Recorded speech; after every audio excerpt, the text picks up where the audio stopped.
우리가 매주 모여 예배하는 교회는 사람들이 고안해서 만든 어떤 건물이나 장소가 아니죠.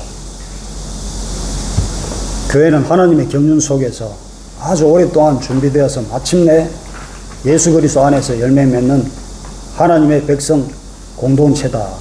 그래서 성경은 교회가 어떻게 태어나게 됐는지 구약 성경에 나타난 그 이스라엘 백성들의 발자취를 통해 가지고 그 교회를 설명하고 계십니다. 구약에서 그림자로 있었던 교회가 오늘날 어떻게 성취되었는지 비교해서 우리가 살펴봐야 되거든요.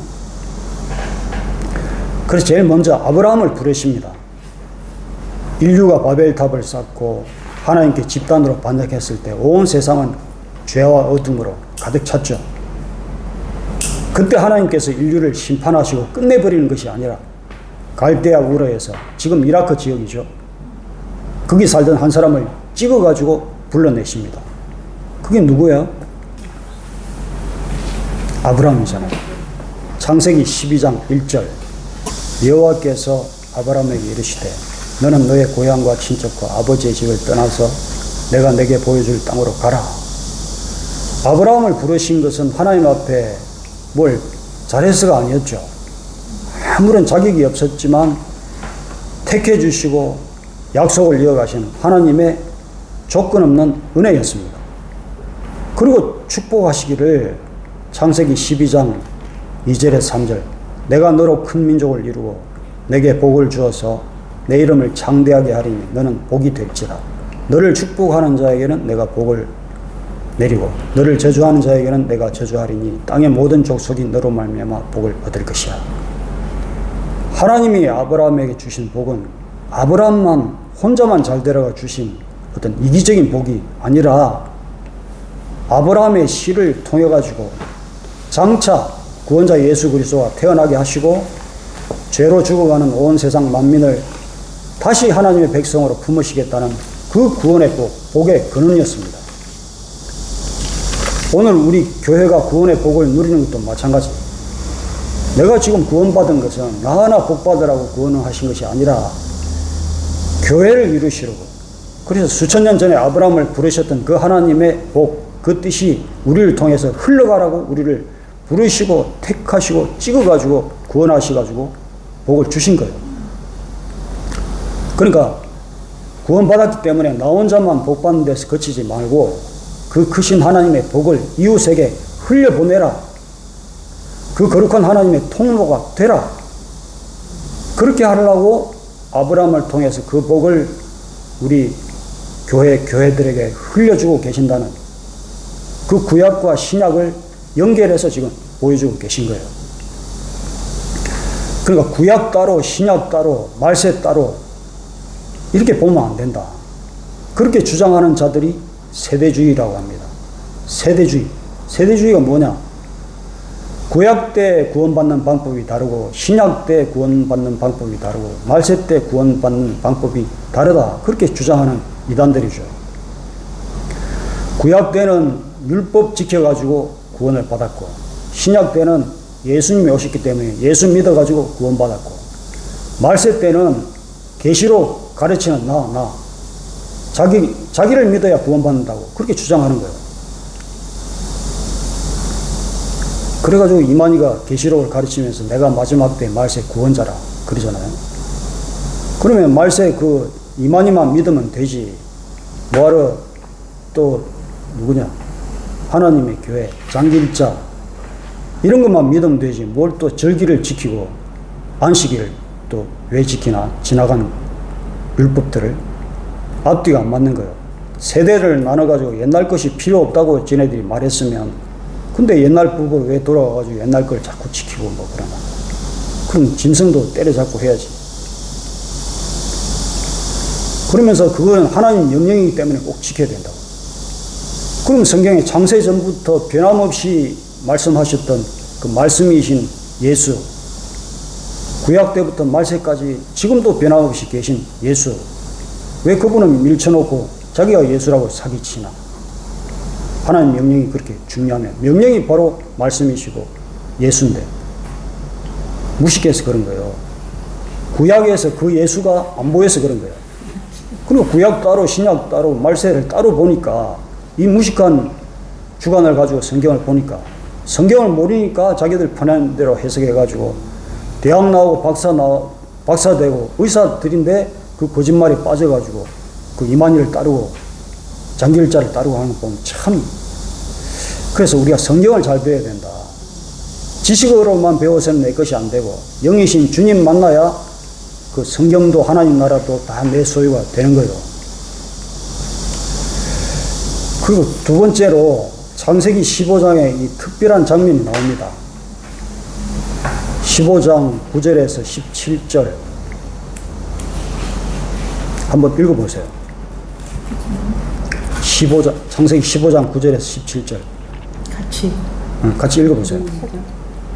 시작. 여호와께서 그에게 이르시되 나를 위하여 3년 된 암수와 3년 된 암염소와 3년 된 수염과 산비둘기와 지피들기 새끼를 취하였으나 아브라함이 그 모든 것을 취하다가 그 중간을 쪼개고 그 쪼갠 것을 낫을 대하여 놓고 그 새는 쪼개지 아니하였으며 술개가 그 사체 위에 내릴 때에는 아브라함이 쫓았더라.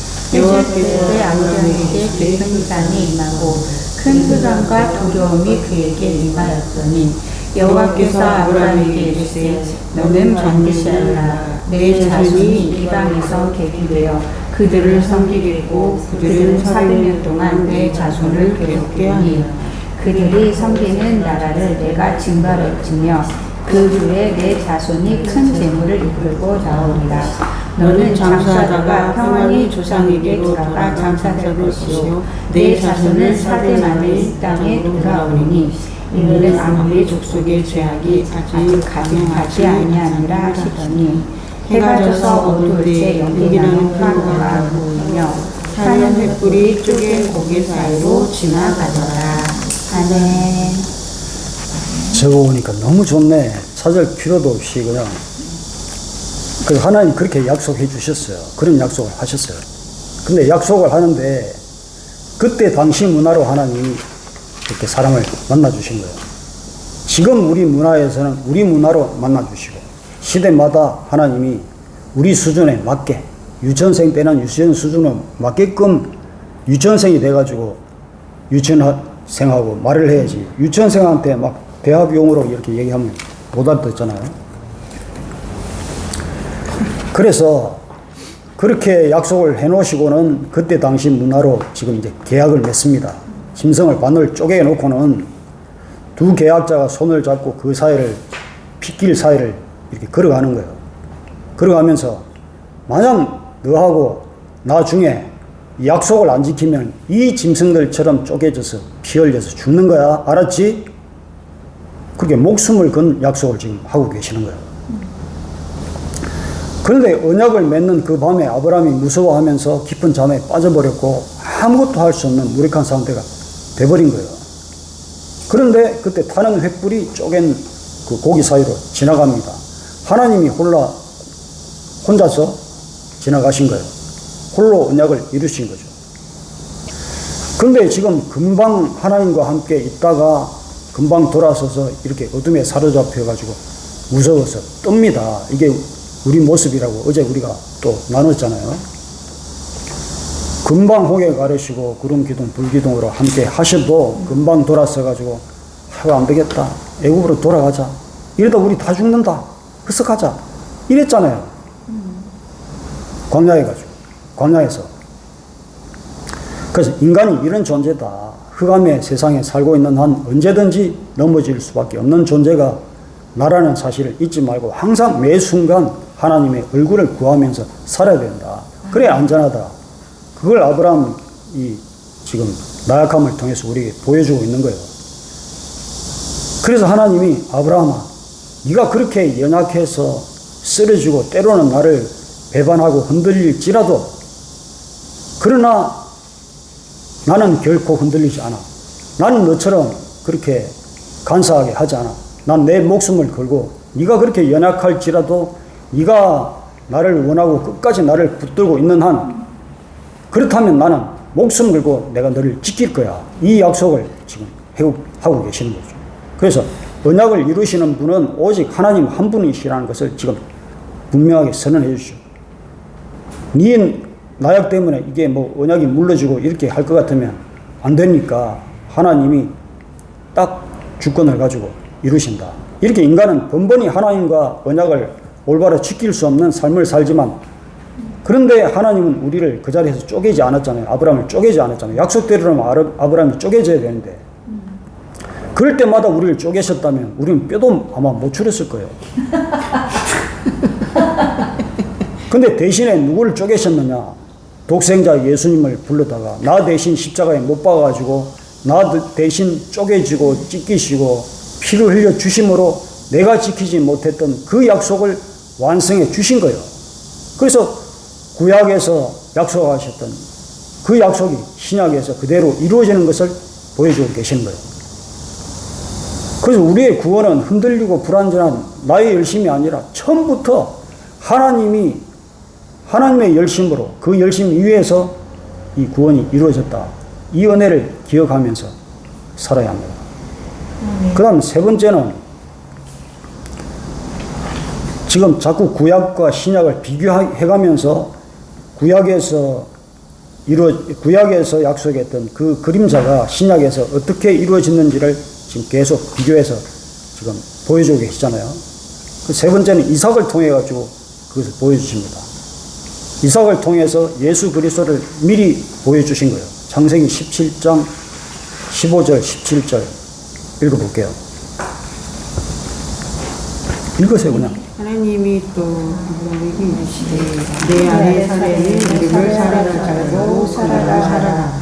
내가 그에게 복을 주어 그로 내 아들을 낳게 하며 내가 그에게 복을 주어 그로 12개 어머니를 되게 하리니 민족의 왕이 그에게서 나리라. 아브라함이 엎드려 웃으며 마음속에 이르되 100세 된 사람이 어찌 자식을 낳을까? 사람은 90세니 어찌 출산하리요 하고.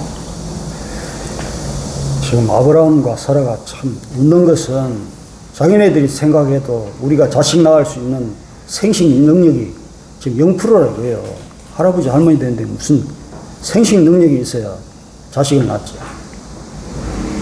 그렇게 하나님을 어떻게 보면 비웃었는데 하나님의 능력으로, 하나님의 주권으로 거기서 이삭이 태어났잖아요. 인간 노력이 아니라 성령으로 태어나실 예수 그리스도의 동전녀 탄생을 미리 거기서 보여주신 거죠. 근데 하나님이 아브라함한테 모레아 산으로 이삭 데려와가지고 거기서 짐승처럼 바치라고 말씀하셨잖아요. 여기서도 십자가를 보여주시잖아요. 창세기 22장 1절에서 19절에 이제 적고 했으니까 그 내용 아실 거예요. 하나님이 이삭 대신 죽을 순양을 수풀에 미리 준비하셨잖아요. 이게 여호와 이레라고 말씀하셨잖아요. 하나님이 미리 준비하셨다. 그런데 이삭은 그 죽음의 자리에 살아났고 양이 대신 죽었습니다. 죽어야 할 나 대신에 예수님이 대신 죽으신 그 대속의 은혜를 바로 그 양을 통해서 보여주신 거예요. 예수님이 어린 양, 예수, 우리를 대신해서 피를 철철 흘리면서 이삭이 죽어야 할 그 죽음을 대신 죽으신 그 대속의 은혜를 구약에서 이미 그림자로 거기서 보여주고 계신 것이죠. 그래서 구약 제사에서는 이 제물인 양과 제사 지내는 사람이 분리되어 있었잖아요. 근데 그렇게 평생 양 잡고 소 잡고 평생 짐승을 죽이고 하면서 우리가 이렇게 죽어야 되는 죄인군요. 요걸 계속 보여주셨어요. 그런데 그렇게 제사 지내고 짐승 죽여도 그 죄가 끝이 났느냐? 그때는 회개하면서 제사 지내서 짐승 죽이면서 내가 이렇게 죽어야 되는데 피를 보면서 불불 떨면서 다시는 죄 안 지을게요. 돌아왔으면 또 짐승 잡을 일이 생기는 거예요. 평생 그렇게 죄 없는 짐승만 죽였다. 근데 그들의 삶이 변화되지 않고 늘 불완전하고 실패했잖아요.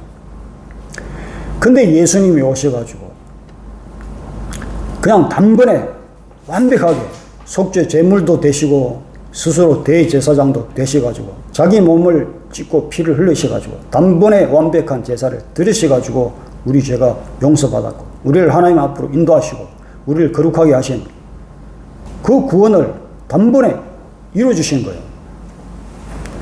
지금 내가 하나님 생명 얻은 것은 뭐 구약처럼 그렇게 제사 잘 지내고 짐승 많이 잡고 종교생활 잘해서가 아니라 그냥 단번에 나를 품으시고 죽으신 그 죽음, 내가 죽고 예수 사는 그 죽음이 딱 내 안에 들어오니까 그냥 부활의 능력으로 단번에 어느 날 갑자기 호련히 순식간에 교만하고 더러웠던 옛사람, 응?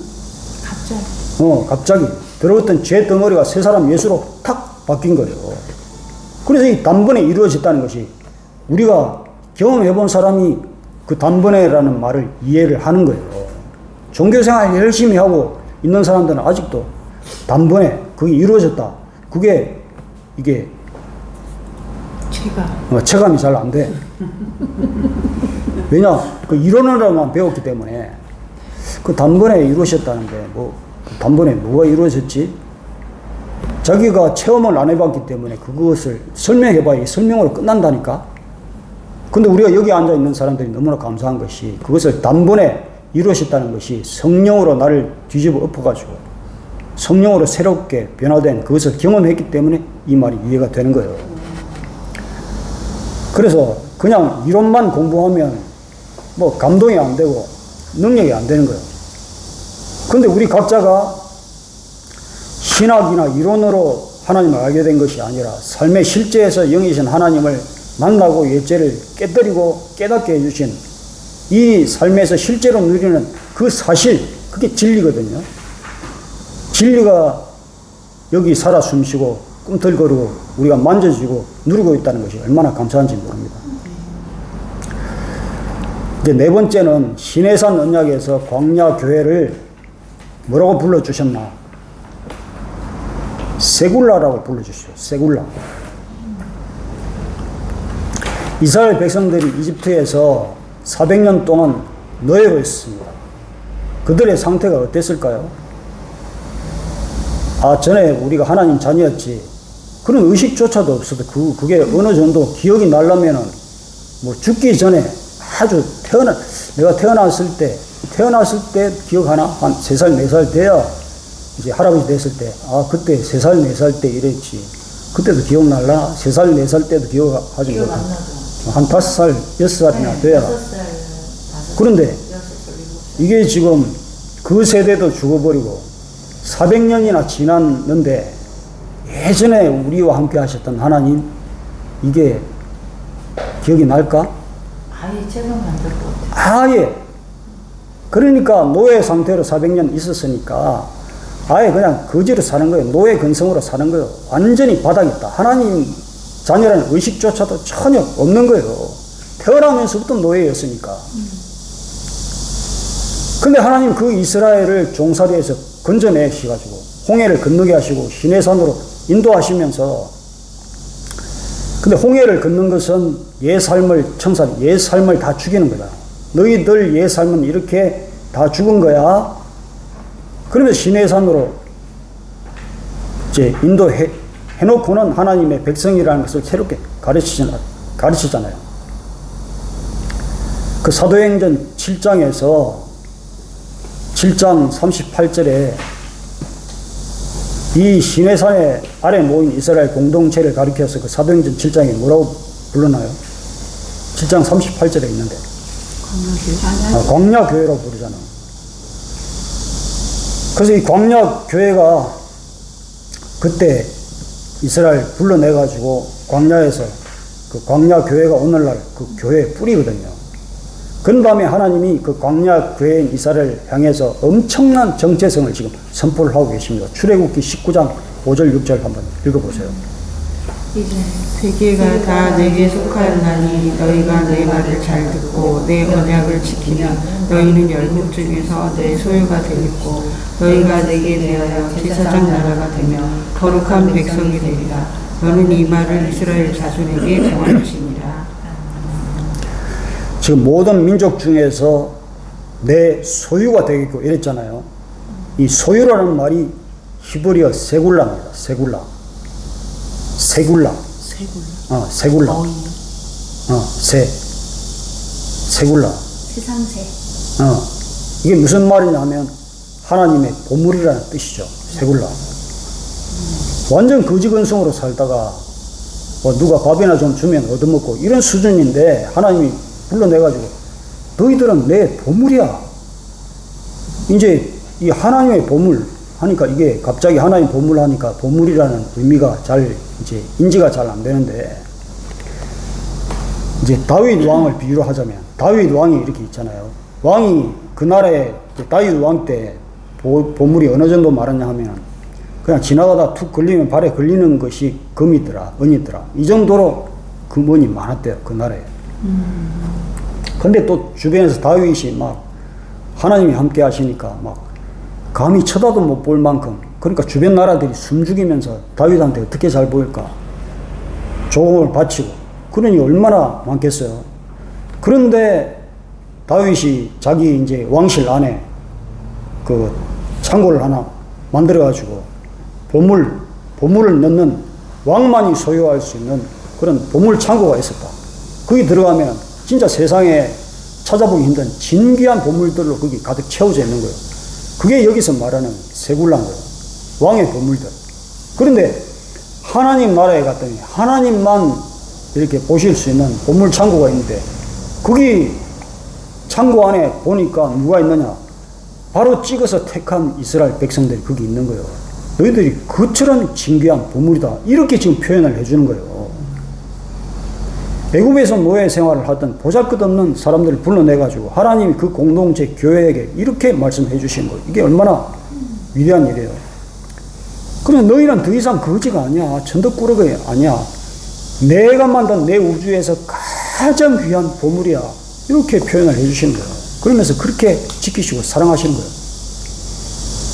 지금 나도 내가 내 신분이 이렇다는 것을 몰랐을 때는 세상 속에서 얼마나 노예로 살았는지 몰라요. 내가 피곤해서 쉬어야 되는데 돈이 들어와야 직원들 월급들을 주잖아요. IMF가 와가지고 회사가 어려워지기 시작하는데 너무너무 힘들더라고요. 직원들은 퇴근을 해도 나는 퇴근을 못하는 거야. 새벽까지 일하고 자는 둥 마는 둥 아침에 일어나서 또 거래처 찾아다니면서 어떻게 해서든 거래를 맺어야 돈이 되니까. 그러니까 오장육부가 지금 망가지고 스트레스 받고 우울증 걸려가지고 힘든데도 나는 쉴 수가 없는 거예요. 왜? 회사를 유지를 해야 되니까. 직원들을 살려야 되니까. 그 돈이 목숨이니까. 그리고 돈을 찾아서 목숨을 걸었는데 근데 결국은 쓰러지잖아요. 이게 우리 인생이다. 그 마귀의 목적이 그건 거예요. 돈에 취해가지고. 요한복음 10장 10절에 도둑이 오는 것은 마귀의 본질은 도둑질하고 죽이고 멸망시키려는 것 뿐이에요. 마귀의 본질은 절대로 우리를 세상 속에서 행복하게 해주지 않습니다. 우리는 세상에서 뭘 잘 먹고 잘 살아야지. 막 열심히 일하면 잘 될 것 같지만 그 결국은 쓰러지는 거예요. 그런데 어느 날 하나님이 나한테 찾아오셔가지고 재영아 너는 내 세굴라야. 재영아 너는 내 우주에서 가장 귀한 보물이야. 이 사랑 잊지 마. 난 처음부터 널 그렇게 사랑했어. 그래가지고 죽을 자가 지금 이렇게 살아가지고 그 세굴라라는 사실을 어느 순간 발견하고 밤낮 하나님을 말하고 찬송하고 지금 그러고 있잖아요. 우리 여기 있는 사람들도 마찬가지. 그래서 그렇게 불러낸 사람들을 다른 말로 장자로 삼을. 장자라는 것은 첫째 아들이라는 얘기고 첫째 아들이 아버지의 유업을 이어받을 자다. 지금 우리가 장자잖아요. 하나님의 유업을 우리가 물려받을 자. 그래서 장자라는 얘기예요. 그래서 온 세상 열방을 하나님께로 인도하는 또 중재자, 제사장으로 우리를 삼으셨잖아요. 제사장 나라 사명을 맡기셨잖아요. 베드로전서 2장 9절 읽어보세요. 베드로전서 적은 데 있잖아요. 없는데요. 너희는 택하신 족속이요 왕같은 제사장들이요 거룩한 나라요 그의 소유가 된 백성이니. 지금 여기도 소유가 나오잖아요. 구약 이스라엘은 이 자기네들이 얼마나 소중한 하나님의 세굴라 하나님의 보물인지 이 소명을 감당을 못했어요. 그 인식도 없었어. 근데 예수님을 통해 가지고 우리를 이런 존재로 만들어 주셨잖아요. 우리는 그 존재를 이제 예수 안에서 알게 됐어. 이게 얼마나 감사한 일인 줄 몰라. 근데 구약 사람들은 아직도 이걸 몰라가지고 예수를 그냥 우습게 여기면서 자기네들 율법 지키고 뭐 종교생활 하는 걸로 지금 그 새로운 메시아가 올 걸로 기대하면서 지금 저러고 있잖아요. 그래, 하나님이 우리를 택하신 것은 믿지 않는 사람들을 하나님께로 인도하는 사명, 이 제사장의 역할을 해가지고 마지막 때 심판을 이기고 모두가 새하늘 새 땅 새 예루살렘에 서기 위해서 우리 교회를 지금 사용하고 계시는 거예요. 그래서 이 소명을 소홀히 하면 안 됩니다. 나 혼자 구원받아서 나 혼자 구원받은 걸로 만족하고 있으면 안 되는 거예요. 그렇게 뭉개고 있으면 안 된다. 말씀에는 없지만 마태복음 25장 14절 한번 찾아서 마태복음 25장 14절 마태복음 25장 14절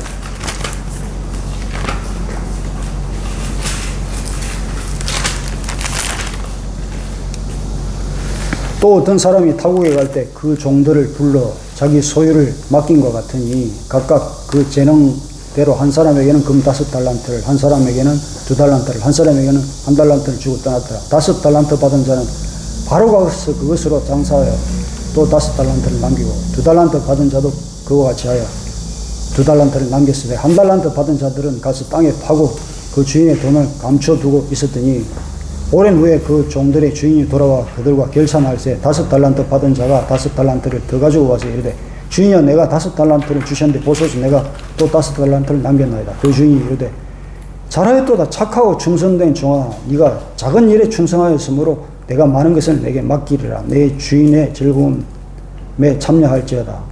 2달란트 받은 자도 와서 주인이여 내가 2달란트 주셨는데 보소서 내가 2달란트를 남겼나이다. 그 주인이 이르되 잘하였도다 착하고 충성된 종아 네가 작은 일에 충성하였음에 내가 많은 것을 내게 맡기리라. 내 주인의 즐거움에 참여할지어다. 1달란트 받은 자는 와서 이르되 주인이여 당신은 굳은 사람이라 심지 않은 데서 거두고 해치는 데서 모은 줄을 내가 알았으므로 두려워하여 나가서 당신의 달란트를 땅에 감추어 두었나이다. 보소서 당신의 것을 가지셨나이다. 주인이 대답하여 이르되 악하고 게으른 종아 나는 심지 않은 데서 거두고 해치지 않은 데서 모은 줄로 내가 알았더냐. 자, 이 핵심이 뭐예요? 하나님의 달란트를 주셨는데 우리에게 구원을 주셨는데 뭘 했다는 거예요? 구원을 가지고 그 구원을 장사했다는 거예요. 구원 장사를 했다는 거예요. 그랬더니 하나님이 착하고 충성된 종아 네가 적은 일에 충성하였음에 네가 조금 구원받은 걸 가지고 너무 급배해가지고 구원을 장사해가지고 많은 사람들 오히려 5달란트를 더 남기고 많은 사람들을 구원했느냐? 그런데 그 구원을 줬음에도 그냥 나 혼자 구원받았으면 됐지 뭐 하면서 창고에 감춰두고 있었던 사람, 뭉개고 있었던 사람 뭐라고 하냐? 악하고 게으른 종 이렇게 말씀하셨잖아요. 질문이 네. 있는데 이거 쓰면서 네. 25장을 썼잖아요. 네. 그런데 1달란트 받은 사람이 24절에요. 네.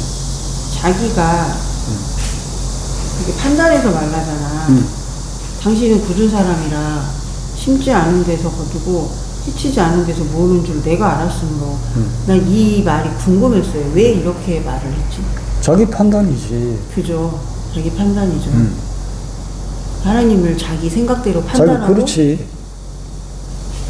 거기에 딴 사람들은 그렇게 생각 안 했잖아요.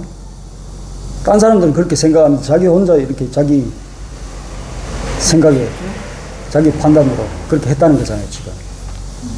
이 사람은 주여 당신은 굳은 사람이라 어떻게 이런 말을 할 수가 있었을까 그 생각이 드는 거예요. 구원 받았잖아, 1달란트. 근데 어떻게 이런 말을 하냐? 심지 않은 데서 거두고 해치지 그러니까 않은 구원의 기쁨을 내가 알았어. 구원의 기쁨 받았잖아. 진짜 구원의 기쁨을 탁 받았으면 얼마나 기뻐. 가만히 있을 수가 없어. 그냥 말씀을 보든지 찬양을 하든지 어디 가가지고 내가 구원받은 것이 얼마나 기뻐가지고 말을 안 할래 입이 건드려서 말을 안 할래도 안 할 수가 없어요. 근데 이 사람은 구원을 받았음에도 불구하고 그 구원의 기쁨이 없었다는 거잖아. 결국 누리지 못했다는 거잖아. 구원의 기쁨을 누리지 못했다. 그러니까 자기 스스로 이렇게 하나님 요런 식으로 판단해가지고 그랬다는 거잖아요. 거기서 본다. 근데 그게 우리의 모습인 것 같아요. 구원받은 사람 교회 꽉 찼잖아요. 하지만 한 달한테 맞은 사람처럼 사는 사람이 어떻게 보면 그게 뭐 그래서 하나님 모습이 아닌 나의 모습일 것 같은. 그래서 주님 오실 때 구원해 주셨는데 그래도 구원받은 표시는 내야지. 나 혼자라도 잘 지키고 있어야지. 땅에 묻어놓죠. 땅에 묻어놓은 것처럼 구원의 기쁨을 드러내고 제사장 나라처럼 내가 이렇게 보물돼서 난 너무 기뻐. 그렇게 말만 해줘도 하나님 장사가 되는데 하나님 그거 하라고 우리에게 주셨는데 그래서 한 사람 구원하는 것이 천하고 네. 무슨 말 끝난 줄 미리 손 들었네. 잊어버릴까 봐. 목사님 저 그래서 이거 달란트 비유 쓰고 저 실천했어요. 어느 날이 아니죠. 며칠 그저께인가? 어저께네요. 어저께 토요일 오전이네요. 오전에 제가 이제 말씀을 쓰러 왔는데 달란트 비유를 쓰면서 친구가 생각이 나는 거예요. 근데 이 달란트 비유를 쓰기 그 전날에도 그 친구가 생각이 났어요. 근데 그 친구는 제가 어떻게 보면 건희 아빠하고 결혼하게 도와준 친구기도 해요. 그 친구가. 근데 그 친구가 우리가 세상적으로 법도 없이 사는 사람이고 그 친구의 선함을 모르는 사람은 없어요. 근데 항상 고난 중에 있어. 제가 보면 저 역시 고난 중에 있잖아요. 고난은 똑같은데 제가 달란트를 받고 나니까 진짜 이 말씀을 안 전할 수가 없는 거예요. 그래서 제가 아침에 그 그림 그리는 친구들 단톡방에 오늘 번개하자. 난 번개를 하고 싶다. 내가 커피 한 잔 살 테니까 우리 만나자. 이제 내가 번개를 딱 넣었어요. 근데 그 속에 친구가 저까지 5명이 있어요. 근데 저는 그 친구만 나오기를 바랬어요. 다 바쁘고. 근데 진짜 그 친구만 안 그 나오고 친구만 나온 거예요. 어머 진짜. 정말로. 그 친구만 딱 나온 거예요. 다 바빠요. 바빠서 번개 못해. 얘만 딱 나온 거예요. 제가 얘한테 전화할 수 있었어요. 내 삶을. 그러니까 내가 간증했어요. 아까 목사님 간증 준비하라고 했지만 전 지금 간증을 맨날 하고 다녀요. 목사님. 일순아 나는 일순이 많이 들었지. 일순이.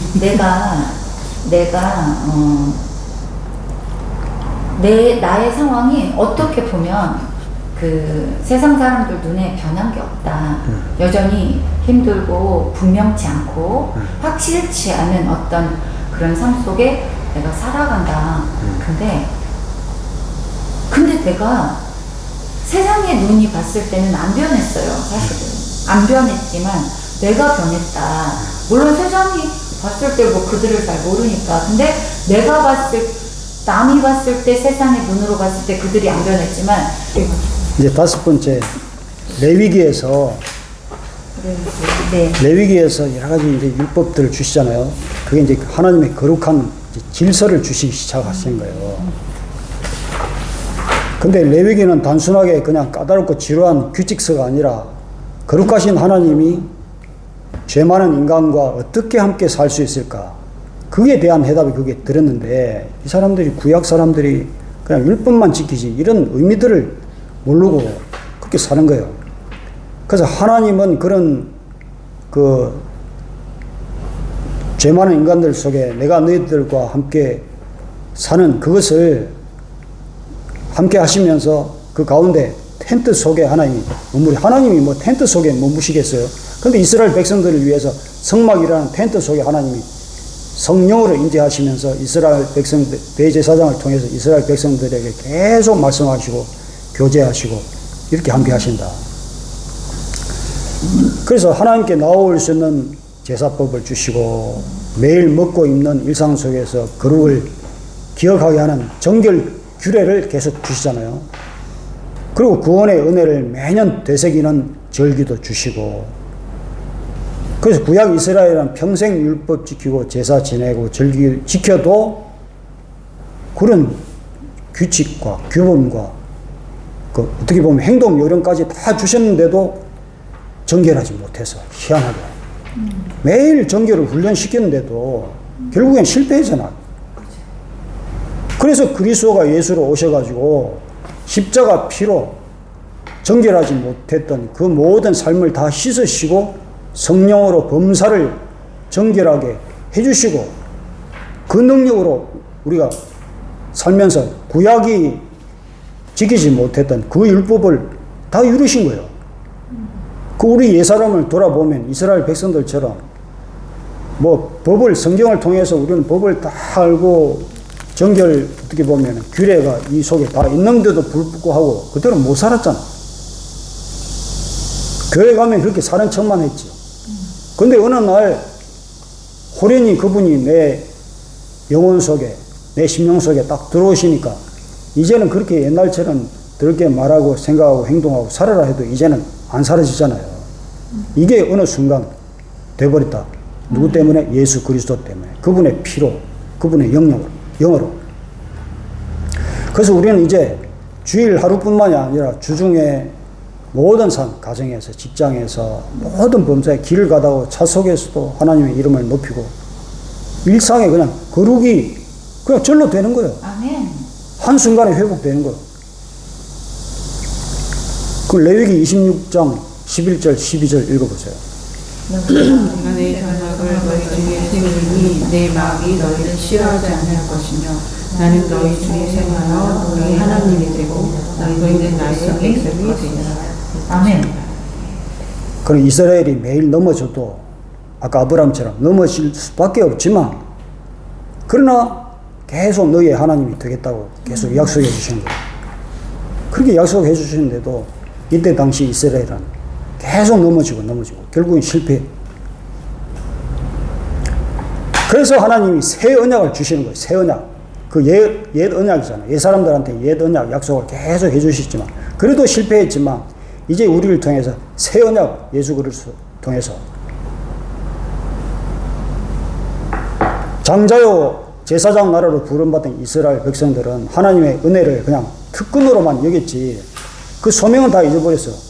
거룩이라는 삶 자체를 잊어버린 거예요. 그래서 이방 그 우상들을 계속 숭배하고 다윗 솔로몬 이후에 나라가 쪼개지더니 북쪽이 먼저 우상 숭배하기 시작했고 남쪽이 그걸 어느 순간 따라해. 그리고 북쪽에 그 이세벨이 남쪽으로 또 파송을 받아가지고 온 그냥 역대 상하 읽어보면 이세벨 나오잖아요. 그 북쪽이 우상 숭배하던 그 딸을 남쪽에다가 시집을 보내. 그러니까 우상 숭배하던 딸이 남쪽에 갈 때 뭘 들고 가겠어요? 우상 숭배하는 온갖 더러운 걸 가가지고 궁중 안에서 우상을 숭배하는 거예요. 그리고 대신들이 보더니 저거 참 신기하다. 우리도 한번 따라 해볼까? 그럼 점점 따라하니까 백성들이 보더니 저 궁중에서 이상한 거 섬기네. 우리도 섬기자 하면서 이제 따라하고 나중에는 예배당 안에 한쪽에는 하나님 섬긴다면서 하나님 보면서 예배하다가 이 영빨이 안 듣네. 이제 저쪽에 좌우에 뭐 다른 우상 붙여놓고 저쪽에 한번 절해보다가 이것도 안 되네. 그러면서 예배당 안에 온갖 더러운 우상 같이 섬기더라. 그게 에스겔서에 있잖아요. 얼마나 하나님이 그 모습을 보면서 눈물 나는 하나님의 시선으로 에스겔을 쭉 써내려가는 그런 걸 보면은 이스라엘 백성들이 얼마나 추악한 하나님 앞에 반역하는 행동들이 얼마나 더럽고 추악한 행동들이 거기 있는지 몰라요. 그래서 하나님이 이 음녀들아 창녀들아 그렇게 얘기하는 거예요. 오직 신랑 하나님만 섬겨야 되는데 그 우상들이 다른 신랑이라는 거죠. 다른 신랑을 그렇게 더럽게 음란하게 섬기는 그런 정도. 그래서 우상 섬기고 돌판에 새겨진 그 십계명조차도 하나님이 직접 새겨서 주셨는데도 이것도 삶으로 살아내지 못했잖아요. 그러니까 결국이 어떻게 되냐. 성전이 파괴되고 백성들이 아수르에 사로잡혀 바벨론의 포로로 끌려가고 이렇게 되잖아, 결론이. 그래서 돌판에 새겨진 율법만으로는 인간의 그 부패한 마음을 근본적으로 바꿀 수 없더라. 그게 구약에서 증명됐잖아요. 그 지난번 사도행전 15장에서도 이스라엘 백성들이 그렇게 자기네들이 실패한 삶을 살고 있으면서도 이방인들이 예수 믿으니까 이스라엘 이제 예루살렘 총회가 열렸는데 유대인들이 갑자기 일어났더니 야, 이방인들 예수 믿었어? 그래도 율법 지키게 하고 뭐 할례 받게 하자. 이렇게 하면서 거기서 논쟁이 일어났더라. 지난번에 사도행전 15장에서 우리가 봤잖아요. 근데 베드로가 그때 뭘 얘기했습니까? 사도행전 15장 10절에 지금 너희가 어찌하여 하나님을 시험하여 우리 조상과 우리도 능히 매지 못했던 그 멍에를 그 제자들한테 목에 멍에를 걸려고 하느냐. 이렇게 일어나잖아요. 이렇게 베드로가 반박하잖아요. 15장 10절 적었잖아요. 네. 그러니까 율법이나 할례나 종교 생활로 하나님의 백성이 될 수 없더라. 교회가 될 수 없더라. 이걸 구약에서 고발해 주는 거죠. 이렇게 구약 내에 했던 모든 것들이 암흑같이 무너졌지만 하나님은 선지자를 통해서 새 약속, 이 새벽, 구약은 그렇게 암흑 같은 어둠이지만 선지자를 통해서 밝은 새벽을 약속해 주셨다. 그게 뭐냐? 새 언약의 약속이죠. 그래서 이사야를 통해서 그 약속을 하십니다. 이사야 2장 2절 3절 읽어보세요. 나를 여호와의 산에서 꼭대기를 걷게 할 것이요 모든 작은 산 위에 뛰어나더니 만방이 그리로 모여들 것이다. 많은 백성이 가며 이르기를 오라 우리가 여호와의 산에 오며 야곱의 하나님을 찾으리라. 그가 그의 길을 우리에게 가르칠 것이라. 우리가 그 길을 행하리라 하시니 율법이 시온에서부터 나온 것이요 여호와의 말씀이 예루살렘에서 나올 것입니다. 이스라엘 백성들아, 구약아, 너희들 그렇게 정결 예식을 주고 정결하게 하는 율법을 주고 뭐 하나님이 너희들이 할 수 있는 모든 걸 다 줬는데 결국은 너희들이 무너졌잖아. 그런데 이제 무너졌던 하나님의 예배가 회복되고 성전이 열방의 중심이 될 거야. 이걸 예언해 주시는 거예요. 이사야 42장 6절 내가 너를 백성의 언약과 이방의 빛으로 삼으며 그 오실 메시아가 새 언약의 중보자가 되시고 열방을 비추는 빛이 되실 거야. 그걸 예언해 주고 이사야 49장 6절에 내가 또 너를 이방의 빛으로 삼아 나의 구원을 베풀어 땅끝까지 이르게 하리라. 이스라엘만이 아니라 온 세상을 향한 구원의 계획을 줄 거야. 그 약속을 이룰 거야. 그 사도 바울하고 바나바가 선교할 때 계속 이 말씀을 이제 인용하면서 이제 선교를 합니다. 사도행전 13장 47절에 보면 이제 이 말씀을 인용해가지고 선교에 써먹는 장면이 나오고 이사야 55장 3절에도 내가 너희와 영원한 언약을 맺으리니 하면서 그리스도 예수 안에서 이 언약이 성취될 것을 이미 이사야에서 예언을 해주시고 이사야 56장 6절 7절에도 내 집은 만민이 기도하는 집이라 일컬음이 될 것이라. 이방인들도 하나님께 예배하는 시대를 이미 그때 예언을 해주신 거예요. 우리 한국인들도 이성래도 박영정이도 와가지고 이렇게 구약 너희들 뿐만이 아니라 이런 사람들이 전부 하나님께 예배하는 그런 시대가 올 거야. 그래서 예수님께서 성전을 정결하게 하실 거야.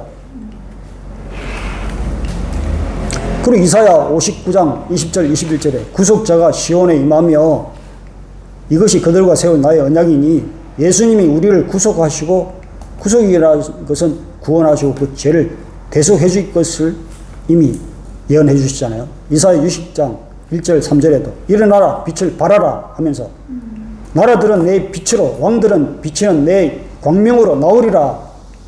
이 전부 그리스도 예수의 빛으로 열방이 하나님께 돌아오는 새 시대를 이미 선포하고 계신다.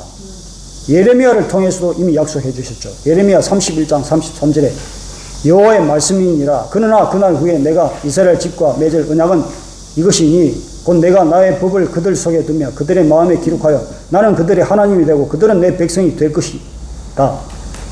그래서 예수 믿는 그 사람들 속에 그들의 마음에 이 내 법, 하나님의 법을 전에 너희들한테 준 그 돌판이 아니라, 구약 너희들한테 준 돌판이 아니라 예수 믿는 그 사람들의 마음 속에, 심령 속에 하나님의 법을 새겨주시겠다. 그걸 이미 말씀하셨죠. 그래서 고린도후서 3장 3절에 너희는 우리로 말미암아 나타난 그리스도의 편지니 이는 먹으로 쓴 것이 아니라 살아계신 하나님의 영으로 쓴 것이니 또 너희들처럼 돌판에 쓴 것이 아니라 오직 육의 마음판에 그 심령에 쓴 것이라. 그러니까 이제는 전에 구약 때처럼 무슨 돌판이나 이런 데 쓴 것이 아니라 우리 마음판, 가슴판에 직접 내 법, 하나님의 법, 그 그리스도 예수로 새겨주시겠다고 예언해 주셨죠. 에스겔을 통해서도 약속하죠. 에스겔 10장 11장에 보면 하나님의 영광이 성전을 떠납니다. 왜 떠났겠어요? 그렇게 하나님이 함께 하시면서 하나님이 사랑하시려고 모든 법을 주시고 하나님이 할 수 있는 모든 걸 다 보여주시고 함께 하시는데도 불구하고 아까 그 달란트 1달란트 한 것처럼 아이고 뭐 나나 잘하면 되지 뭘 하나님의 영광을 뭘 내가 나타내고 증거를 해. 당신은 굳은 사람이라 심지 않은 데서 거두고 해치지 않는 데서 모으는 줄 알았기 때문에 그냥 내가 두렵고 떨림으로 그냥 나만 간직하자. 아무런 기쁨도 없고 아무런 감동이 없어요. 하나님을 어디 뭐 자랑하고 싶은 마음도 없고. 그래서 하나님의 이 영광이 성전을 떠났지만 에스겔 43장에 하나님의 영광이 다시 성전으로 돌아옵니다. 장자 하나님께서 자기 백성 가운데 다시 거하실 것을 말씀해 주시죠. 에스겔 36장 26절 27절 읽어보세요. 또 새 너희 입에 두고 내 마음을 너희에게 주되 너희 육신에서 굳은 마음을 제하고 부드러운 마음을 줄 것이며 또 내 신을 너희 속에 두어 너희로 내 윤례를 하게 하리니 너희가 내 규례를 지켜 행할지라. 하나님은 단순히 율법을 주시는 분이 아니라 그 율법을 돌판에 새겨주시고 뭐 문서로 그냥 읽어주고 하시는 분이 아니라 그 율법이 실제로 살아 역사의 진리로 성령으로 우리 안에 그냥 들어와서 이 꿈틀거리고 살아내게 하시고 우리를 움직여야 생각을 바꾸시고 삶을 바꾸시는 그런 실제적인 하나님이신데 이 영으로 하나님을 만나지 못하니까 이 사람들이 그냥 율법 행위로만 하나님을 만나게 된 거예요. 그런데 이제는 바꿔주시겠다는 거예요. 그래서 에스겔서 37장 14절에도 또 내 영을 너희 속에 두어 너희가 살아나게 하는 실제를 주시겠다는 거예요. 죽은 백성이 성령으로 살아나는 새 창조를 주실 것을 말씀하시는 거예요. 근데 그때 당시 사람들은 이 영으로 살아계신 이 진리를 누리고 맛보고 살아내질 못했다. 너무 안타까운 거죠.